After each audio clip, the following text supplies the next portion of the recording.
Since the beginning of the coronavirus outbreak in Oregon, an ominous weight on the food and beverage world has been the potential for permanent closures. Which restaurants will be unable to hold out until the community settles back into normalcy? Which bars will succumb under the overwhelming debt of unpaid rent? Running a restaurant is an expensive enterprise, especially one when diners are staying home and you still have bills to pay.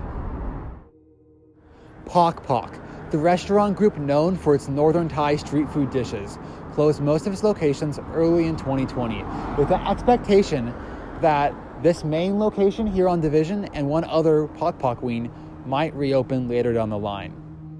However, owner Andy Ricker announced on Facebook that the restaurant group was done.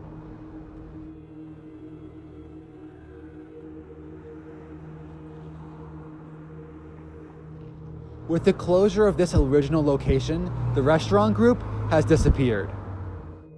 Like Pok Pok, Mother's Bistro is a Portland institution struggling to survive this pandemic. Owner Lisa Schroeder exhausted funds in the year leading up to the pandemic after moving her restaurant to a new location. Well, I was kind of planning for the pandemic happening. I was reading the New York Times and seeing what was happening in China and thought it was imminent and it was going to come here. And so I started to get my ducks in a row for takeout and delivery, thinking that Portland will need us. And but what ended up happening was we ended up losing a lot of money. And so we were losing upwards of $20,000 a month from March until June. And then when the protests started and my staff couldn't even really get to work anymore, I just called it and I said, we're going to need to shut her down for a while. And so basically the pandemic led to me shutting my restaurant on June 6th, and we've been shuttered since then. There'll be a lot of good leases to be had with equipment already in place that many entrepreneurs and budding businesses couldn't have afforded before, but we're going to see a lot of loss and a lot of devastation.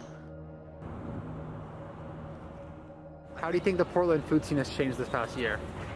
I think with restaurants shutting down, food carts have still been consistent throughout this whole pandemic, and they've just, I don't know, they've been here the whole time.